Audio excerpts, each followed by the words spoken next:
It's two buttons now. Good evening, everybody. Welcome back to 22 Panels. My guest tonight is Ruby Carter. Well, be completely honest, I did almost no homework except reading your most of your book, Bird Mm. Comics today. Um, and therefore, I'm going to have you introduce you because I imagine you want to tell the world more about yourself than you're a friend of friend of the podcast, Daria Faruhar. Um, I mean, though Yeah, that's high praise right there. yeah, totally. Yeah, Daria is always doing so much around the city. It's so exciting. Yeah, Daria will take over the world one day. Yeah, I'm certain of this, and it will be good. She will be a benevolent leader.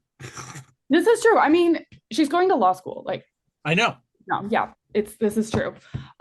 So I'm Ruby Carter. I grew up in Chicago. I started getting into comics in high school. Dare I ask how long ago high school was? So I'm 24 right now. So Okay, so you're older than Daria, but still younger than my son. yeah. So my like introduction to alternative comics was Koosh Comics. That really Okay. my brain open. And I started going to Quimby's and they're like zine nights, where people just kind of like hang and draw zines. And that's where I drew the first page of what would later become Bird Comic, which is now a book. Right. Which is always fun. It's fun when something becomes a book. Um, And so unexpected. I never thought like drawing that and continue, but it did. well, I mean, you clearly enjoyed yourself. Um, give me the front counter pitch for a bird comic. If you were working at Quimby's and trying to sell the book, who would you sell it to? How would you sell it? So this book is a series of vignettes, and they're kind of like there it has like a dry humor. It's kind of funny and relatable. People find it, and it's about this kind of humanoid bird who walks around the city aimlessly. I think it's kind of like a human pigeon hybrid, and it's Okay. very like minimalistic with like a perpetual blank stare in its eye. That that's an accurate description of what I read. Um, what I mean, they're human stories, but they don't have to be autobiographical. Where do you take your inspiration? Um, it's 100% autobiographical, and then I just make Okay. about it. You just made yourself a bird. But like I changed the setting, I changed the thoughts. I It's hard to explain. It's kind of like I collage different things over. Like so I'll be standing like somewhere and then I'll remember standing in that street corner and then I'll like collage a bird over it in my mind and then write over it. Okay. Okay. How, let's see, some days I'm great at questions and other days I'm not. Um, you started at just a zine night at Quimby's. Mhm. What made you keep going?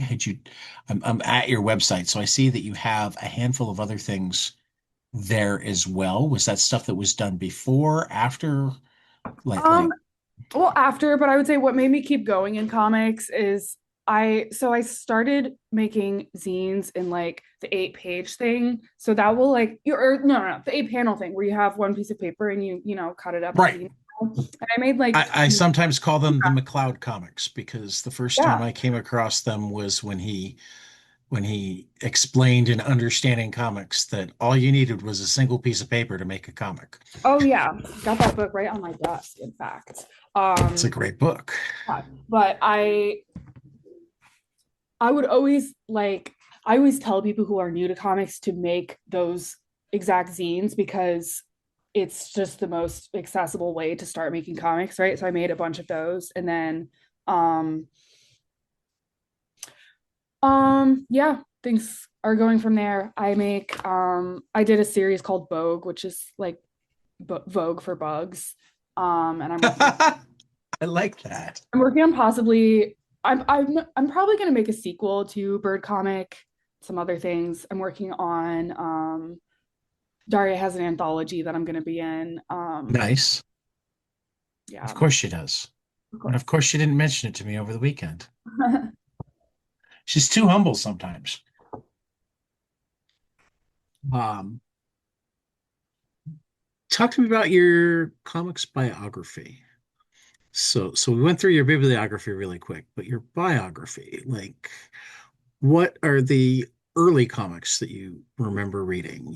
Were you a comic Oh, strip girl? Were you a yeah. superhero girl? Okay. So I've never read a superhero comic, I think. And that's fine. That's even good. I appreciate that. I grew up reading Calvin and Hobbes, then I read some Oh, Helga Meyer, and then the book that like changed me was Ghost World.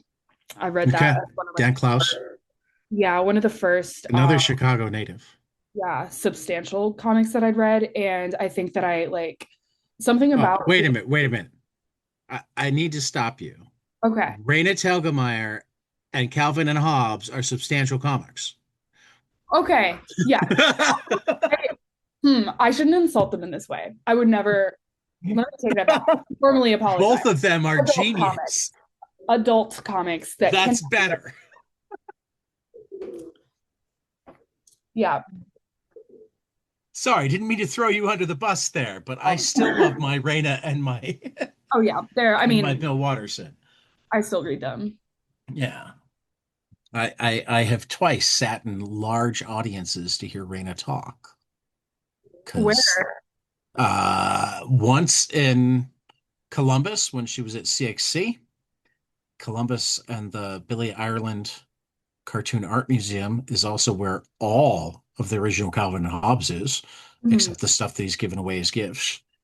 Um, and once just last year, my friend Lucy Knisley is one of Raina's old time friends, and she interviewed her Awesome. on the stage at I forget which theater in Downers Grove. Yeah. So I went and checked that out. Were you at Got to the see. most recent CXC? Yeah. Was too. That was my first time. Oh, you were there. Yeah. So great. I got to see an original Charles Burns. That was Yes. and a bunch of Lynn Barry originals. Yep. I assume you went to the Carol Tyler exhibit. I didn't get to go. Very sad. Oh, I know. It was terrible. That was like the one thing. I mean, you got to see all of the originals. All you had to do was go upstairs. It was closed. Oh, it was closed? Yeah. Uh, When? I mean, at CXC, it was open all through CXC. If you did any back room tours or were in the reading room, you just had to go upstairs. No, I was just sitting at my table like a That's fair. loser. Yeah. That's fair. I mean, So I thought that after hours, I was like, oh, surely this will be a bit now. The library was. this is where I tell my listeners as well. When you're going to CXC, it is worth bending over backwards Oh yeah, to get there Friday during the day yeah. because Oh, I know. you should go to the reception Friday night where everybody hangs out with everybody and it doesn't matter who they are. Yeah, I mean, yeah. I yeah, was I was actually like driving in late Friday night. So yeah. No, I understand. um, No, like 2 years ago, I wound up oh, I hate it when I can't remember names.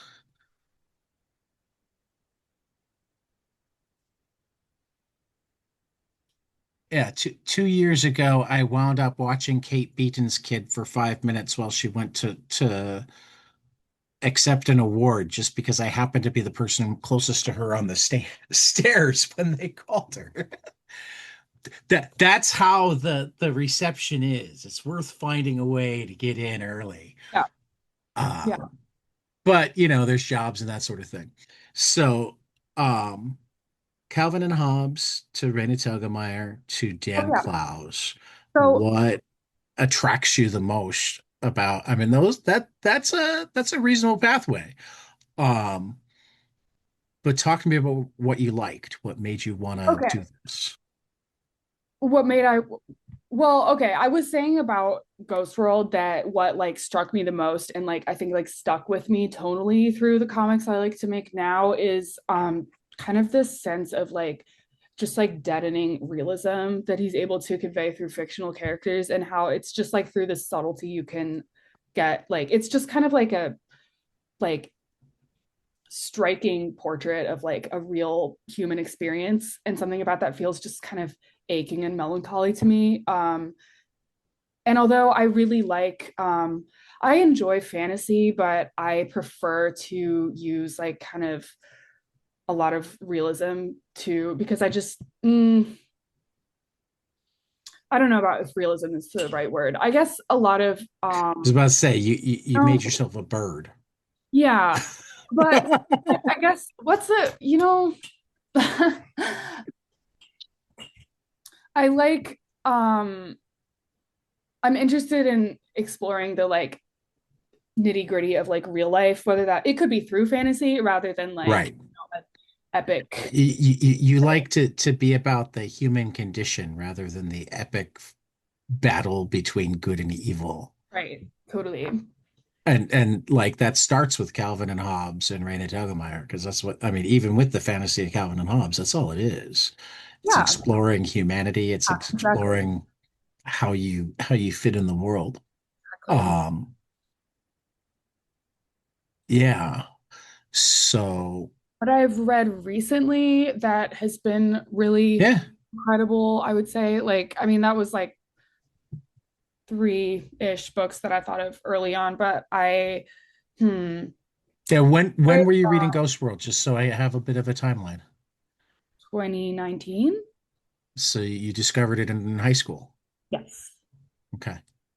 Along with Koosh Comics. Yeah. And Right. now I And discovering Koosh comics in high school is impressive, by the way, because I was, I think, 40 when I discovered Koosh well, comics. you didn't go to Quimby's before that? I mean, I did go to Quimby's. I just didn't notice those. When I discovered them was when I found out that it was where one of my favorite Matt Madden comics had been printed first, and I went, oh, I gotta go. That, and I think Ryan Carey pitched them to me. mm, I went, okay, I have to look more at this. And unfortunately, I'm a suburban guy and always have been, as much as I prefer the city. But like, first, I lived with parents who were in the suburbs. Then my kids were in the suburbs. Then my wife came from South Dakota, and the idea of going to live in the city is scary. So I'm oh stuck yeah. in the suburbs. I'm thankfully in a suburb that I enjoy, but so going to Quimby's is like more of a treat than a regular thing, you know. Um, but yeah, no, I get it. I am uncool and read way too much Spider-Man. I get that. You're allowed to look at me like an old man that doesn't know comics. I'll school you, but you're allowed to look at me that way. So you discovered Klaus, yeah, Dan Klaus and Kush in high school. And was there anything in particular in Kush, or did you just like? Because one of the cool things about Kush is like every issue is something a little bit different. You know, I have they it sitting find some. right next to my bookshelf, and I bet I can find that in 5 seconds. One, two, three, four, five. Here it Hey, is. hey, look at that. This is Koosh number 37 with this Okay, cover. I don't know how you could that's a tell cool this cover. cover, but to be fair, it Yeah, was did eh, it's got it's got 2019. it's got a grouch-like rabbit painting on a wall. Um, got a little, yeah, beautiful, colorful brick wall, some flying plastic bag, of course. We got Tony Parrish in here. I'm just reading, Oh, there are a lot of names, and I'm reading out the I ones. had Tommy Parrish on a while ago. He's Um, cool. oh yeah. Yeah. Simon Hanselman. Um, so many of these. This was an issue that like everybody really likes. Like when I Right. A lot of people were like, No, oh, I mean, just already it seems like a good way to wind up very quickly learning about the alternative comic scene, yeah. um, which seems to be your jam. So, what would you say are your top three not named Ghost World? Because it's clear that Ghost World is big to you, but I want three more titles. Okay, so Trying this to is get a feeling for Ruby's taste. incomplete list because I've only just started reading again. Like I've Uh, read like Ghost World, reading that in high school was a bit of an anomaly. A couple years ago, I was like, I can't be a cartoonist if I'm not going to read. So I started reading again. There are still a lot of amazing artists that I still haven't read. So I would see top three titles. yeah. Okay. Okay. I mean, unless you want to give me top three artists, whatever. Hmm. Give me three sets of three. I Okay. don't care. Okay. I like I that. just like threes. Yeah. It's a good number. Um, oh man. I'm gonna have to edit this part out because I'm gonna need to like, No, I'll just keep babbling because I hate editing. It takes too much time. okay. I'm finally posting the weekend episode as I'm talking to you because I should have gotten it up Sunday night and I've just been slammed. So now you're asking me to edit too? Are you kidding?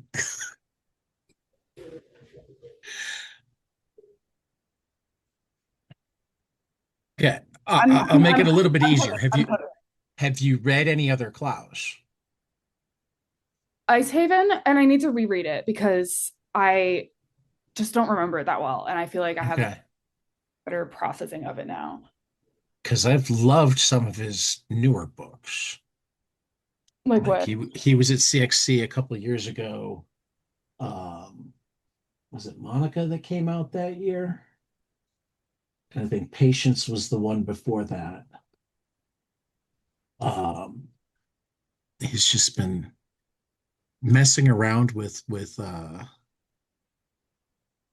different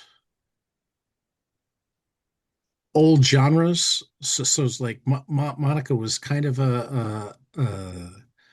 was one part just a urban housewife story, but at the same time it was like done in romance comic style, war comic style. You know, you could tell that it was like this comic scholar messing around with the medium to tell a weird story that on one level was very normal and on another level was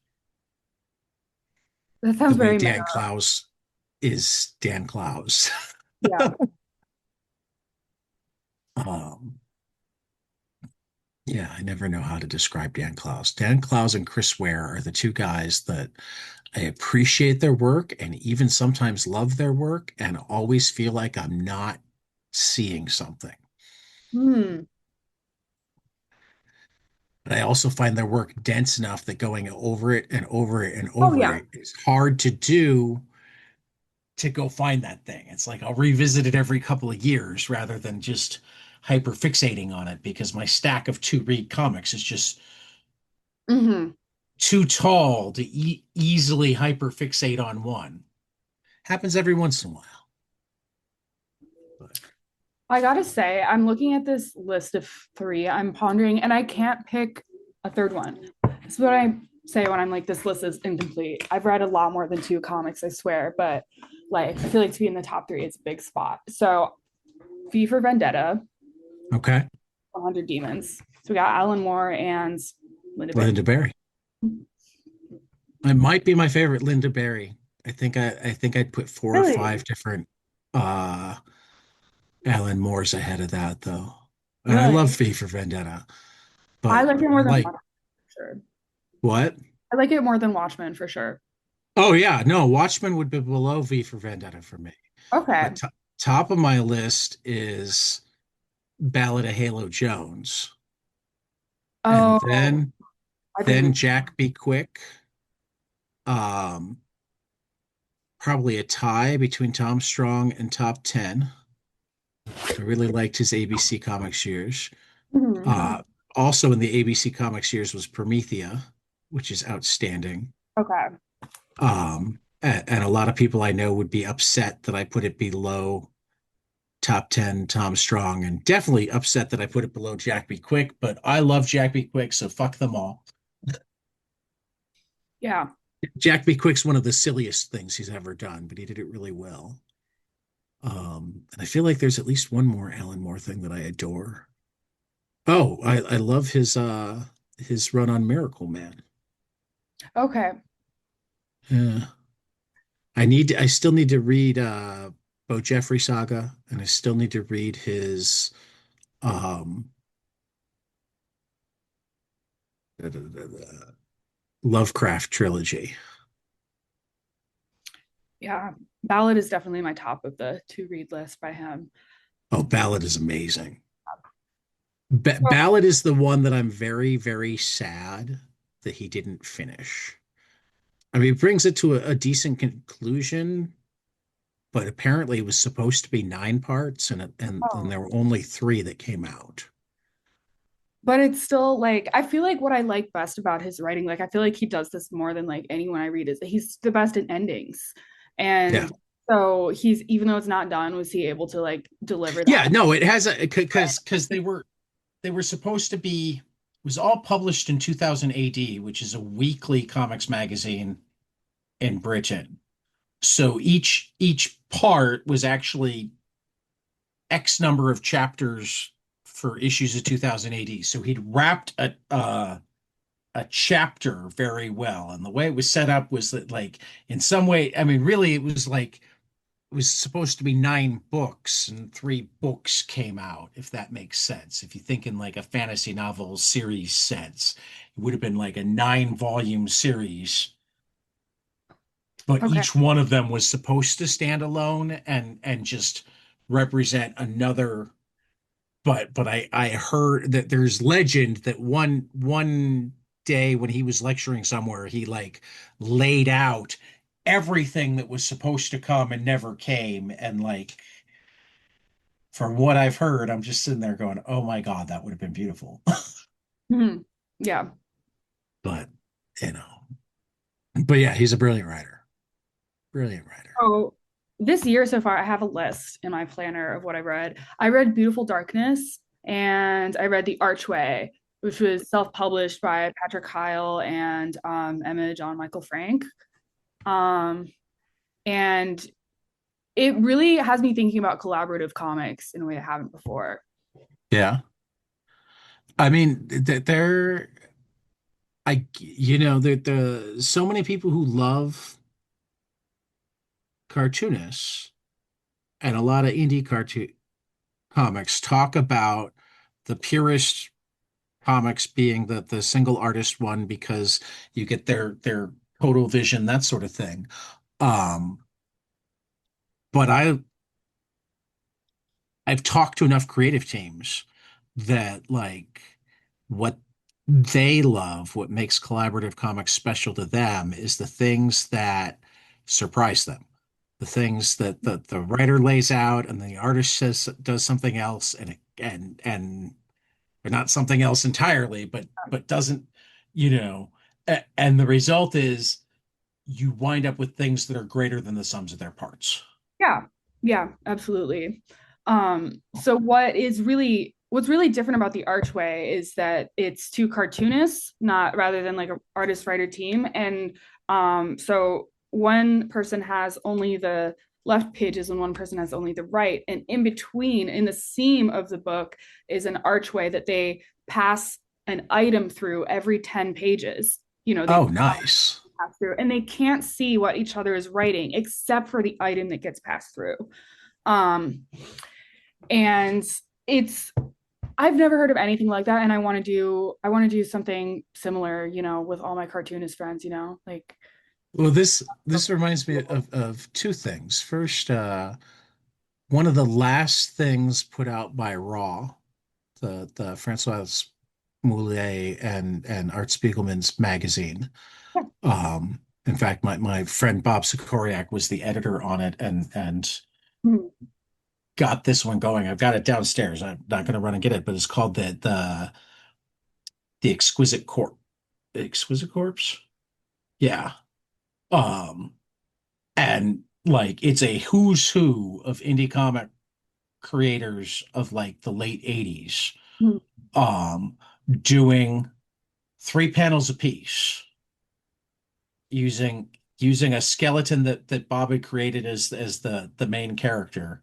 Um, and the person before only gets to see the 3 panel or when you're drawing, you only get to see the 3 panels from the person before you. Yeah.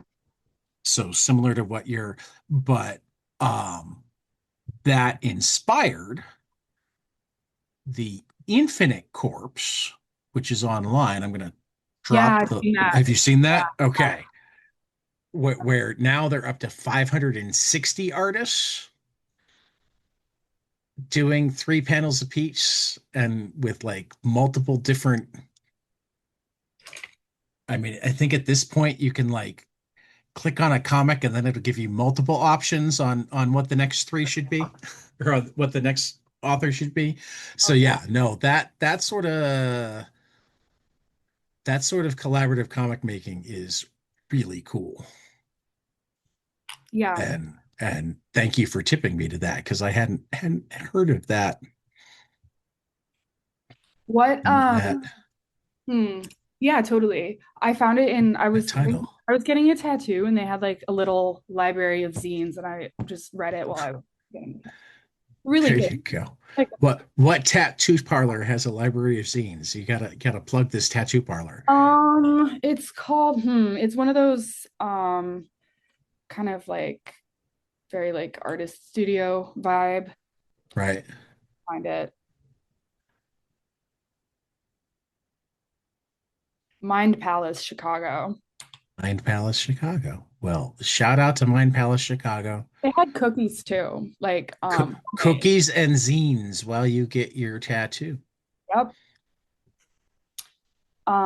So what do you tell me more about what you think of like I don't know, what are some artist writer like teams that you think work well together or what makes people work well together as an artist writer team and what makes people Um, better alone? I think more times than not, though there are exceptions to this rule.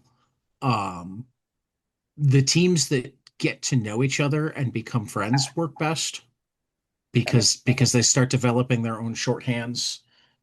I'll read anything that Brian Michael Bendis does with Michael Avon Oeming. okay. Um, I'll read anything that Ed Brubaker does with Sean Phillips. Um, More recently, I'll read anything that Chris Condon does with Sean's son Jacob, um, which makes it kind of cool that you've got father son that have Yeah. Oh yeah. both already developed. I mean, one has the long. Brubaker Phillips is like if you're into crime comics, they're like the tandem forever. Okay. Um, but Alan Moore always seems to know how to get the best out of his artists. Tom King always seems to know how to get the best out of his artists. Um, and then there are the artists that I think always manage to elevate whatever's put in front of them, like Bill Sienkiewicz. No matter who he works with, it's like the best work that writer's ever done, Whoa. possibly including Alan Moore, because So how he does he he do that? I don't know. It's he's just such a. I mean, Bill Sienkiewicz is just he's one of the coolest artists in my mind. Period. Just because like he started in the Kirby Adams style, but then started messing around with other not just other styles, but other materials. So sometimes he'll draw, sometimes he'll paint, sometimes he'll tape things to the page. There was a fantastic exhibit in Libertyville a few years ago. He gets multimedia sometimes with his Hmm. work. If you can manage to find big numbers, that there were only 3 issues. It was another thing that Alan Moore started and wasn't able to finish, but it was Alan Moore and Bill Sienkiewicz, and it's just crazy. So like um, how much conversation do you think is happening like in this like again, it depends on the team. Like I know some teams that they're like trading text messages back and forth Hmm. all the time. I know some teams where they sometimes work in the same room. Um, and then other teams, it's like once they learn how to write a script for each other, or once the one learns how to write a script for the other, that's all it takes, you know. Um, yeah. I, and as the outsider, I can only take what they tell me and what I can see. It's hard for me to like completely put it into words because I'm not great at either side of it. I'm a better writer than I am an artist, but like trying to figure out how to write for somebody, much less trying to figure out how to take a script and turn it into panels is just something that even after 4 years of talking to artists and writers is a challenge for me. Yeah, I've always been intimidated by that idea. I don't write any. Sometimes I think it might be really nice because I think my drawing is stronger than my narrative ability, which I'm working on. But Right. I don't do scripts at all. I just do like scribble sketches, and then I Okay. remember that and I try to draw as fast as I'm thinking of a certain thing. And I know a lot of people write scripts and it seems to work great for them. And that's not me, but I think I don't know, I would love to have Yeah, actually one of foundation my for one of the, my the structure of the story. do you know Lily and Generoso Fierro? Have you seen any of their Mm, comics? that sounds really familiar. Oh. I'm sure I have. I definitely haven't read it, but I'm recognize the name. They're they really blow my mind and one day I need to convince them to let me read an original script. Wait, what did they write? They call themselves Plastic Grapes. Their first book was Vessel. Um, and of course, that's the one that I think they've put out four so far. I'm trying to get the list. Uh, of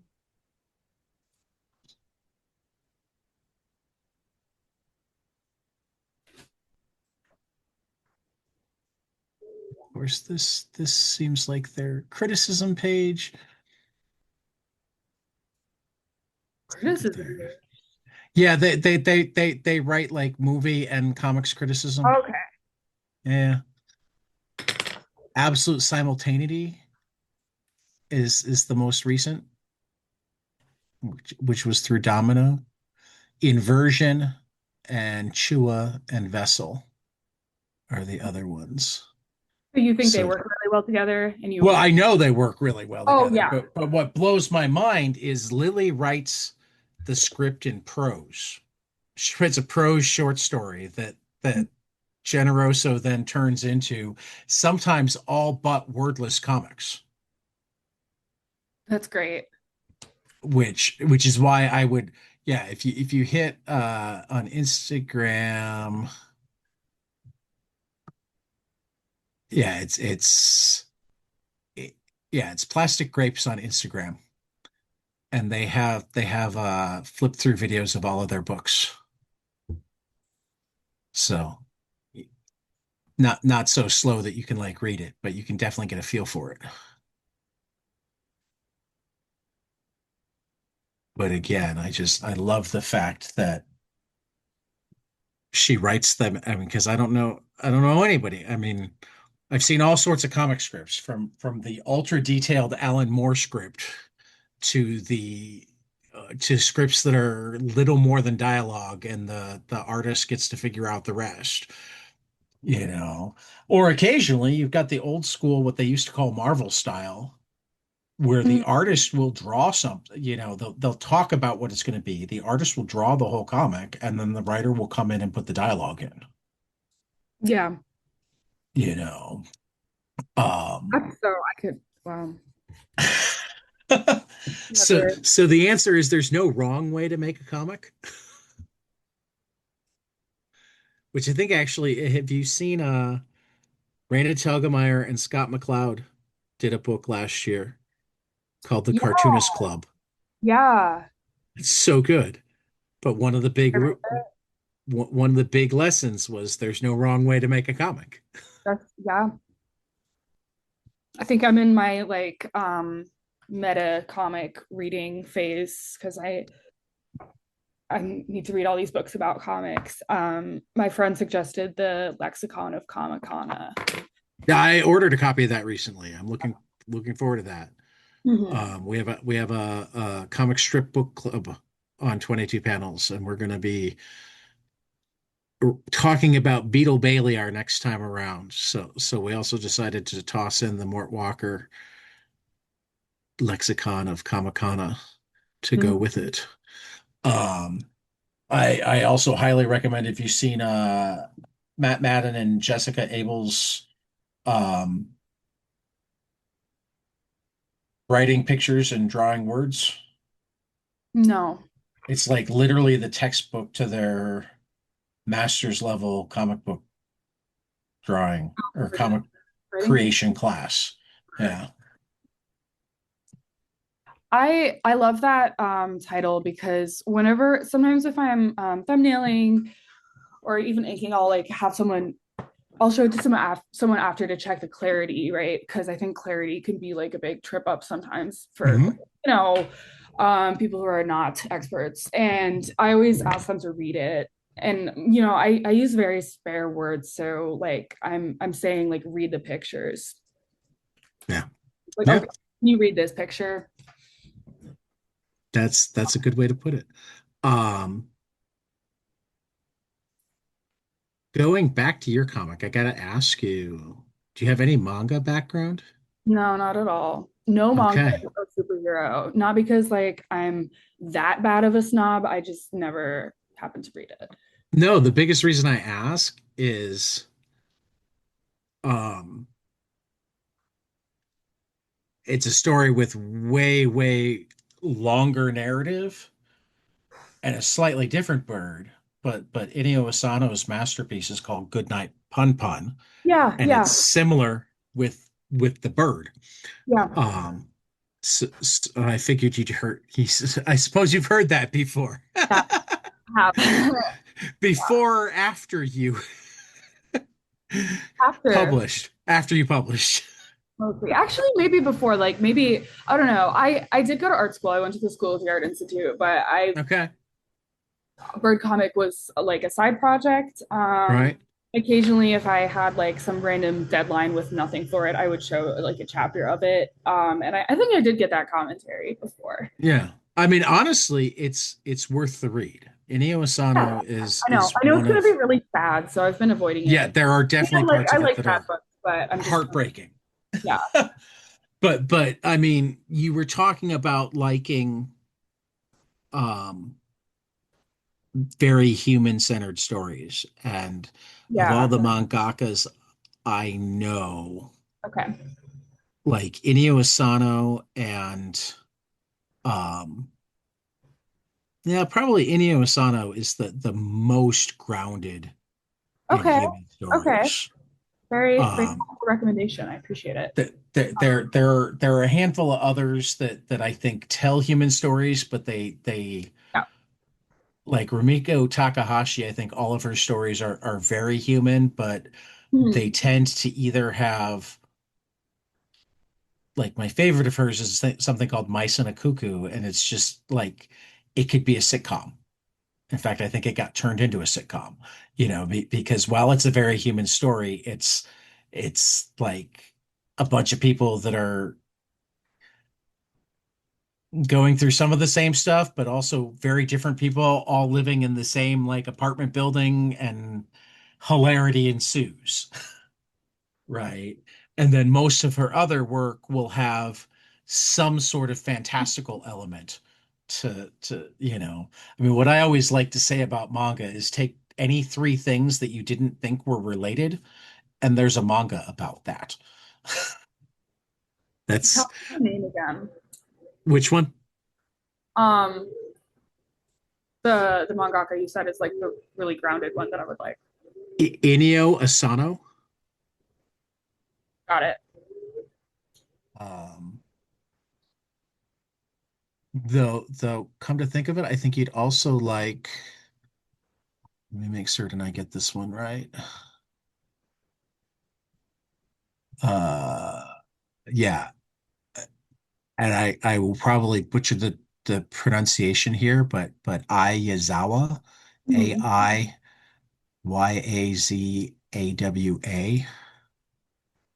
I absolutely love her series called Nana.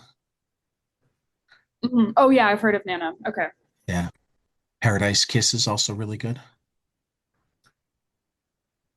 And So I'm not a big manga guy either. yeah, I just yeah. when I started doing, I mean, before that, but really when I started doing the podcast, I started really trying to branch out into all comics everywhere So cool. because it's the medium that fascinates me, not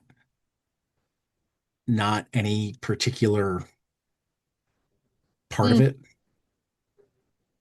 Um, that was one of the first discussions I had with my original co-host was like, what do we want to be? And I said, I know what I don't want to be. I don't want to be about which comic is valuable, and I don't want to be all superheroes all the time.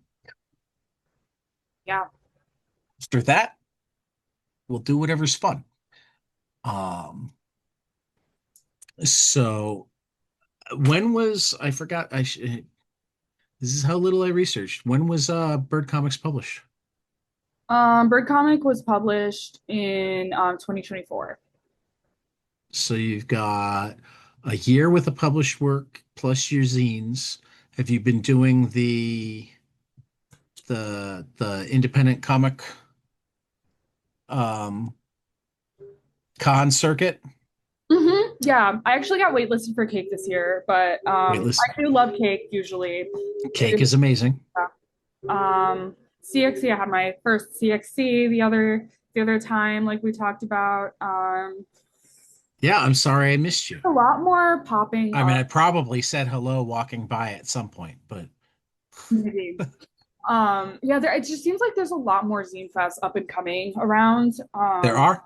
I feel like they go through a bit of a like an awkward phase growing where people Yeah. are kind of, the attendance isn't really there, but I'm so hyped that they're coming up because I know that like, it just takes a little bit to establish it and, Yeah. find the right location, get it to be Oh, and sometimes even once you're established, you move around, yeah. you know. In Um in the time I've been going to Cake, I think they've been in four different locations. well, we're probably gonna I mean, we'll probably be back at the Irish American. Well, we are. This Right, is this year. Heritage But the Center. 2 years before that were And that other place. right. And then they'd been in Boys Town for at Mm, least 5 years before the pandemic. okay. That's where I first started going. So also you mentioned Bird Comic being similar to Goodnight Poon Poon, which reminds me there is a couple artists who I failed to mention when we were talking about like early things I read getting me into comics. Kyler Roberts is a good family friend of mine, and her visual style is so I'm like I owe a lot to her for the work that she makes, and also the like her work kind of showed me that comics can be like anecdotal, kind of like just like a series of instances and still have it be something Okay. meaningful and valuable. Obviously, I did see that reading Calvin and Hobbes, but those were very different, right? Syndicated strips. Right. Reading Tyler's work, I was like, wow, like you could make a work that like I can laugh at and feel sad at and feel moved by, and it's not syndicated strips, and it's also not. I don't have to construct a narrative plot yet, and it still is something greater than its parts.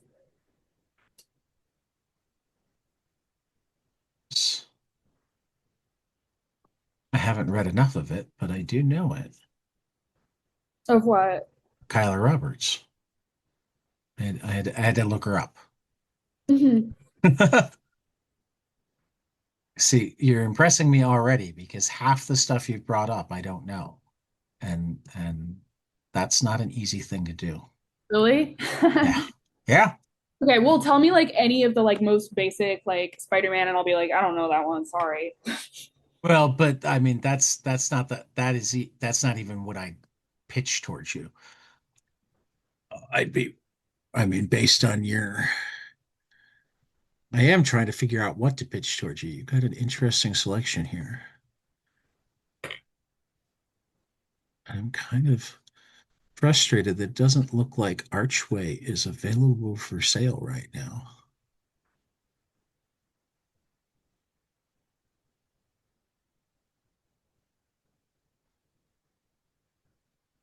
Yeah.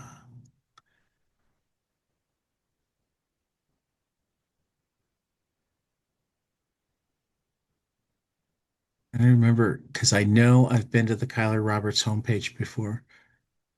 I immediately recognized the Robin cartoon that she has up Okay. front. She's a lot on Drawn and Quarterly. Yeah, yeah.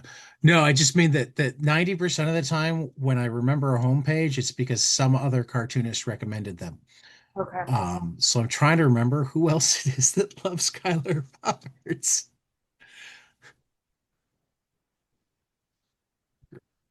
Laying down like a grown up. Okay, stop with the rabbit hole. Uh, I'm sorry. It's It's been, okay. did I mention it's been a long day? So what is your favorite non-Chicago con that you've gotten to go to? Non-Chicago con, CXC. Okay. Okay, so I have a friend who lives in the area, Columbus, Nora Klaus, and she says that it's like, what's the name of the French comic event? It's like really, it starts with an, Golem. no, it starts with an A. It's like, Angoulême. yes. Okay, so Yeah. you said a It name of got it. canceled this year. Yeah, it got canceled this year. Okay, that sucks. Why? Uh, because there was a boycott of the people running it who had Okay, covered so up a sexual assault that so it was happened like last canceled, year. And canceled, not just canceled. yeah, I mean, it'll be back next year. It Okay. looks like under completely new, but yeah, it wound up. One of my friends is actually I got to talk to her about it some. You can go listen to it on the podcast. I think we hit on it. Leonie Bischoff Mm-hmm. has actually won two. She won the audience award one year, and she won the young adult award another year at Angoulême. So And she filled me in on, yeah, it's a mess. So much so that the mayor of the city, and it's like one of the biggest, it's one of the like biggest tourist things in the city, right? So, but the mayor of the city had to come out and say the city was pulling out because it might have cost him in the election if he that hadn't. wow. Yeah. Um, well, anyway, my friend Nora says that CXC is the on the limb of Yep. America, or they're trying to be at least. And When Jeff and Tom Spurgeon uh came up with it to begin with, that was their goal. yeah, I've heard, and I think Yeah. that they are doing an amazing job. I wish that I had heard of the just sheer amount of like amazing programming because my huge regret is not making a bigger effort to see all of that. But yeah, I mean, it's not the like I It'll would be go every year I possibly can. It's so fun. yeah. No, since It's not gonna make a. I'm not gonna make a big profit there, but that's not the yeah, point. no. I But it's mean, incredible. Jeff, since the first time Jeff was on 22 panels, he pitched it to me, and then Caitlin McGurk was on, and she pitched it even harder. And I haven't missed one since. Yeah, And I don't intend to. For those of you listening, the next one is in early April of 2017 because maybe stupid 27. Ohio State football can't get their schedule in order in time anymore, so they have to move to the spring. Yeah, when I was there and like heard about the stuff I missed, and then I heard the next one was in 2027, I was pissed. But Yeah. yeah, Well, but it's not like far into 27. They're this moving is it true. from, It's only about yeah, another year at this point. So yeah, that they moved it calendar, from the fall to the spring. So yeah. rather than ending the con season, it kicks off the con season, which is Yeah. actually kind of nice because I know a number of people who go to CXC every year they can, unless it's up against New York Comic Con, because Mm. there's a certain group of people that do enough in commissions and or selling prints and whatnot. I mean, like my friend Chris Schweizer, uh, CXC is like the closest con to his house because he lives in Yeah. rural Kentucky and he loves CXC, but like Yeah. he pays half of his expenses for the year at New York Comic Con. That's nuts. So he can't skip New York Comic Con. Um, Um, but Chris does all sorts of crazy posters and stuff. I have three of them on my wall. Because I mean, he managed to aside from making great comics, make a niche for himself doing really fantastic movie posters for all sorts of geek type movies. So I have well, speaking of, his three Indiana Jones yeah. posters on the wall, Oh that yeah. sort of thing. He also does paper craft. So Mhm. like you can get your collection of paper characters, and he can do a watercolor 4x4 headshot in like 45 seconds. So he'll give them away for free. Oh wow. But That's dope. that's a great way to get somebody to come to your. It's like Uh, free, or maybe 2x2, free 2x2 watercolor. And while I'm doing it, look at the other stuff I have to sell. oh yeah. Um, so okay, yeah, CXC is a good one. It's definitely my favorite. Any other great experiences? Great experiences. Yeah.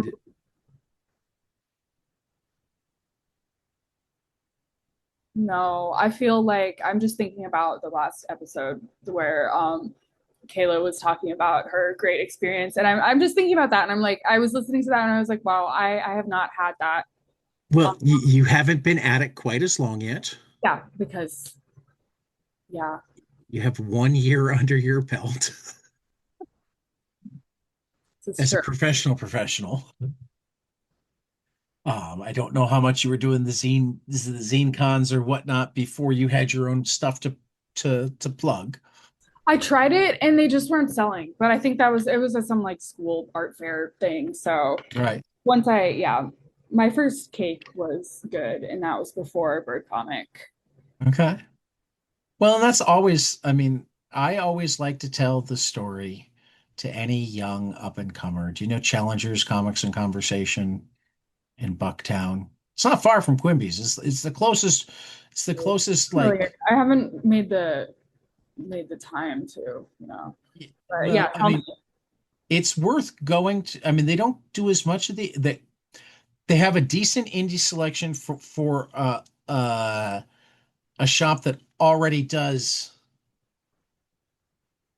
like weekly single issues, though they don't go nuts because they know they're walking distance from Quimby. So it's like if they don't love it, they'll make certain the person knows to go to Quimby's because Yeah, they totally. try not to cannibalize each other.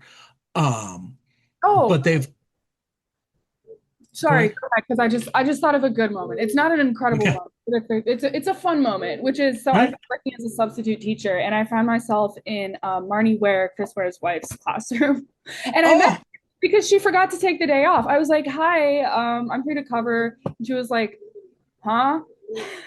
She was you like, subbed. "Yeah." Did you keep your cool or did you go, your husband is so awesome? Do you have anything signed of his? I tried to do I Will tried you to, adopt but I was me? very excited. I was very excited. And the fact that she was just there, she was there just working. Um, yeah, She said That is pretty cool.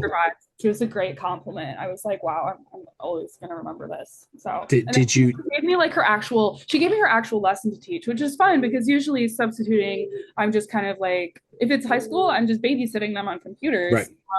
That's like nice, but she gave me this like actual thing to have them do, which was it was just some like so she's a biology teacher, right? And I asked her why biology, and it's because she was an artist. She went to SAIC too, and she loves the visuals of biology, and she got really into it, and now knows all about the science. So she made her students a it was actually a Zoom recording from COVID times that she keeps because it was really good, and it was like a visual flowchart slash kind of comic-y situation explaining I think it was like sickle cell disease or something, Nice. like visual. So I was just kind of like showing the video, pausing it, talking with her students about it. It's really fun. That's awesome. Yeah. That is completely awesome. See, I hadn't even gotten to surreal experiences. That would have been the surreal experience. Oh, okay. So we'll just book that one, unless you think of another one before I get there. Um, that was so good, I forgot what I was talking about, which means it probably does. Oh, challengers. The reason to stick your head in at challengers is twofold. First, they have a phenomenal graphic novel and young adult section. Okay. And the second is they have anybody who comes to sign draw stuff on their wall. So the Oh, I wall love behind the that. Love that. counter is just filled with art. And Yeah. why I brought this up was the first time that they had Raina Telgemeier, nobody came. The When was second time that they had Raina Telgemeier, like four people came. And the next time Raina Telgemeier was in Chicago, she was at the United Center. Oh my God. So when So, were these like unknown times? uh, I know one of them she had done at least a babysitter's club, but one of them Okay. she might have still been just selling her own books at tables. She and Jerry Craft came up with Lucy Nicely, and they were all the indie circuit. Everybody whose work you love at one point went to a con and didn't sell anything. Yeah. Yeah. I mean, it takes time for every Jaime Hernandez or Emil Ferris or whatever that seems to come out of the gate fully formed and immediately blow the world by storm. There are like 100 artists that like never get past the indie tables and don't Mhm. reach the point where they're consistently paying for their travel until they've been at it for a long time. You know, it's unfortunately not a very good paying business. I would love to change that. That's one of the goals of this podcast is to tell people that comics are awesome. The people who make them put a lot of time and money into it, and therefore like paying them is a good idea. But the world's not there yet. We'll get there. I hope so. It's the greatest medium. There's nothing you can't do with a comic. Well, I had when I was in school, Beth Hetland was my teacher for like professional practice or some requirement. She's amazing, and she said that so there's the academic cliff right now, I guess, like the effect of the declining birth rate and like how colleges are affected with attendance, but comics is a field that's not shrinking; it's growing, and I know. No, it's not shrinking, is what I meant. I was agreeing with you. Yes, it's not shrinking.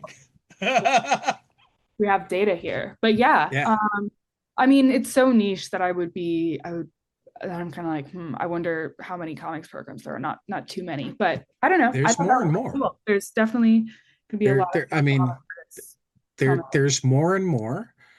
There are more people like Daria pushing for the idea that you can use comics academically. Yeah. For that matter, I just showed her my friend Nick Susanis's website, Spin, Weave, and Cut, because he's the first person ever to turn in his doctoral thesis as a comic that was then printed by Harvard University Press. That's Unflattening is amazing. Like I always say that if if understanding comics is comics 101, then unflattening is okay. like the 400 level class. But it's also an allegory for like public education. Okay. Because there's Also, nothing you can't do with a comic. we did lose we kind of back on like academics. We did lose CCA, California College of Arts. It's gone. I was thinking about applying for like masters in comics there, but the whole school has dissolved. Now, I'm certain other ones will appear. True. That's Because true. among other things, like again, like one of the things that has to happen for there to be more programs for it is like recognition of comics as both an art form and a communication form, not just kids' entertainment. Um, and you're seeing that more and more. The number of graphic novels that get taught in colleges, Oh yeah. either in classes devoted to them, or better still, in classes that aren't devoted to them, but use Yeah. one because, say, it's a feminist literature class. There's a lot of graphic novels that you can put into that. I talked to unfortunately we weren't able to manage to set up a podcast, but there was a 3-day symposium at the um, Newberry Library this year for using comics to teach about medieval history. Oh yeah. Cool. With people all from all around the world coming, some of them medieval scholars and some of them cartoonists and some of them both, to spend 3 days talking together about how to. So, I mean, for that matter, you brought up um Marnie Ware and taking art to do biology. Creota Wilbur created the job for herself of cartoonist in residence at the NYU Medical School. Oh, so like graphic medicine? Yeah, That's so important. I yeah, read a graphic medicine book about menopause. It was amazing. yeah. Well, and you're an artist, so if you don't have Creota's Draw Stronger, you should get yourself a copy. Oh yeah, yeah. This is Because yeah. because like for artists, that's the other must-have comic book, is the one to teach you how not to hurt yourself making all of your pictures. Um, all right. Do you have another surreal experience? Because that was a pretty good surreal experience. We can skip another surreal experience if you don't have another one. Um, I don't know. Well, I'll think on it. I mean, you've probably shared a lot of yours on the podcast already, but tell me I one. have, but I'll share one. I'll come up with one if you want. Yeah. I probably shared this one too, but it's still a fun one for me. Uh, I Dennis Kitchen has become a friend of mine, Mhm. um, and we see each other most of the time when he comes to visit family in Milwaukee area. But the first time he came out, first I got to sit and watch him draw in a copy of his art book for me, and then Mhm. draw a sketch for the store because we were at Lion's Tooth. Do you know Lion's Tooth in Milwaukee? You should No. take your book up there. Lions, actually, your book might already be there. They keep track of field mouse. Lion's Tooth in Milwaukee is this.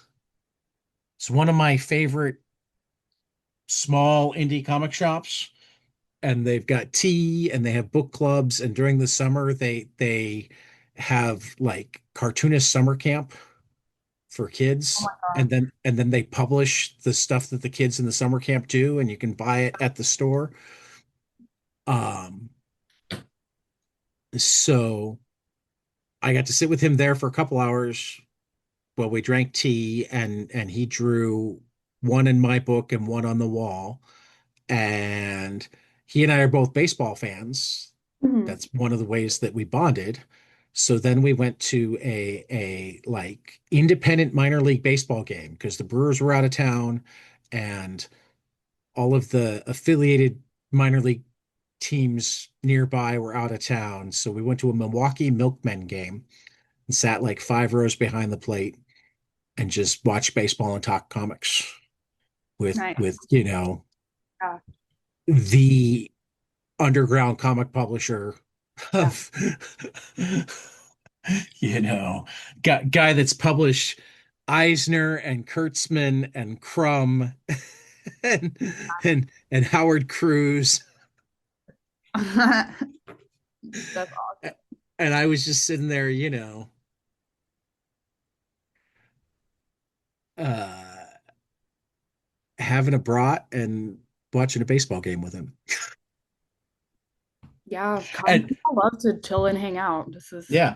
And again, like not even, I mean, we were watching a baseball game because we wanted to watch a baseball game. It was unaffiliated minor league ball. It was guys probably getting paid $500 a month to play ball. Um, you, uh, we're both baseball nuts, and there was nobody in that game that we knew anybody's names. There were guys that couldn't get drafted, you know, but they were young and they weren't ready to go into the real world, and or possibly even still in college, but done playing baseball. Um, but it was fun because,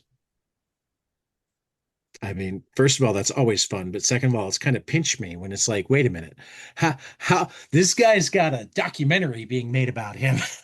yeah, that's really awesome. How am I just sitting next to him at a ball game? Do you hear that noise A little coming bit. from? Okay, that's my pigeon. I have a foster pigeon. Ah, nice. So that's how you decided what the bird should look like. No, Just looking up and you saw the pigeon and you're like, I know how to draw it. I I don't feel need a like mirror now. yeah, literally. I feel like I didn't know that the bird was a pigeon until I was like, wait, yeah, obviously it's a pigeon. It like walks around in the city. But so my other surreal experience, like it's kind of this is pretty predictable, but getting my first like publishing contract with Field Mouse was totally Yeah. because Bird Comic was really not something I had ever I wasn't like making this with a vision with an end goal. It was and I was in high school starting these comics. I was like kind of a cringy teenager, like smoking weed and like being like really angsty and like why for some reason the like Rob Clow who like knows every comic ever and he was just like this is really good like it's like what like yeah we want to publish it. I was like what why okay cool. Did you send it to him or did he come across it somewhere? I I mean, sent how it did that? I sent a Okay. couple chapters and yeah. No, I'm just always curious because sometimes it's like people send it in and sometimes like field mouse, uncivilized, that sort of thing. Not only do they table at cons, but they'll like walk around the cons and look for stuff and then Mm, talk to people. So it's always interesting to find out like, did you have the confidence to send it in, or was it somebody like walked up to your table, looked at it, bought it, came back a couple hours later and said, "Hey, so I'm so and so." that would be really awesome but I was not tabling at that point. um Okay, yeah, I did send it in. cool, cool. And it doesn't change how awesome it is. It just it actually makes you more awesome because you had the confidence to send it in.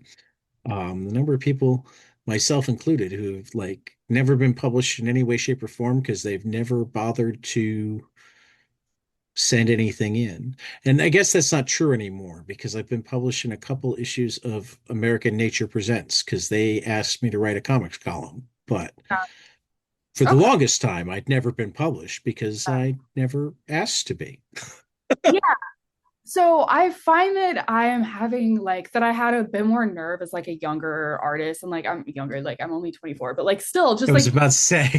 I know, but like even still somehow the difference of being 19 versus being 24 is like I'm like, I don't know, I'm just like in my head more about stuff. So I'll tell you this plan that I came up with. Because 19 is like that's so little. You can Yeah, just no, every year between 18 and 25 is almost a decade. that's how it feels.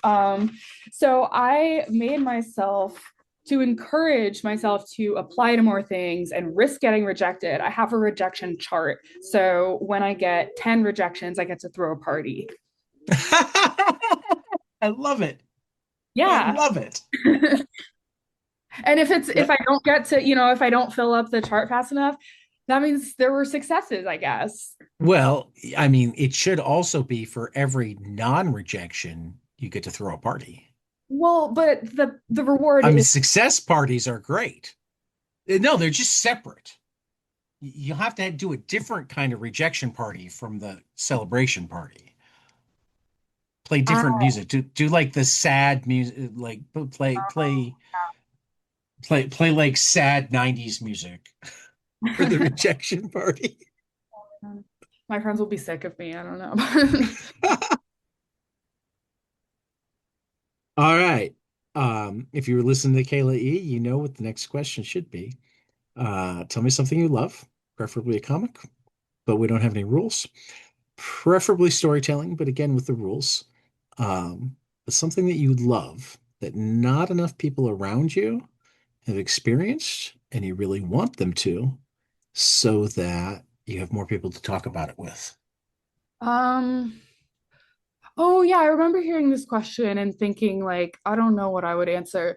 Um, See, yeah, it's I the last question every time. I would say what I've been watching Fantadromes. So I'm not usually one to watch like obscure media, but this is like a Latvian hand-drawn animation that is on YouTube, and there's only like 10 episodes before I was getting, or like 13 episodes before I was getting like error thingies on my on the streaming. But there's supposedly 26 in total. But it's kind of I would say it's like child appropriate, but very like adult enjoyable. There's 7-minute episodes, and they are just it's just like a beautiful age of like it's like gorgeous TV entertainment. It's yeah, it's Is so this the? It looks like there was Fantadromes was a TV series from 85 to 95. Is that what we're looking at, or am I looking for something else? that is the one, yeah. That is the one. All right. I mean, 7.9 stars at IMDb, so you're not alone in liking it. Yeah. I will have to track this down. It looks pretty cool. Shape-shifting robot Yeah, so it's about who this likes to be a cat. yeah, it's about this cat who can also be any shape, and he's also kind of a pencil when he travels. Okay. With, like friends shaped in different shapes that get up to different stuff. I couldn't understand it visually for a bit, but once I kind of got my eye used to the animation style, I think that can be a challenge in 2D animation is that everything is like freaking moving all the time, so you might have trouble processing. But once I got used to it, it's a pretty standard like friends get in trouble, we solve the problem kind of little story. But I love the animation. I love it. It looks cool. I will have to check it out. Well, Ruby, thank you very much. I look forward to seeing whatever comes next. Please let me know when it shows up. We'll plug the hell out of it. We'll have you come back. If you're looking through our episodes, as you clearly have a little bit, and you see a book club and you go, "Ooh, I want to be part of that." Let me know. We'll add you to it. Yeah, Um, sounds so if fun. if you just want an excuse to talk about a comic, I'm your guy. Oh, Um, thank you. I and thank you. It's been fun for Ruby Carter. This has been 22 panels. We will see you after the next page.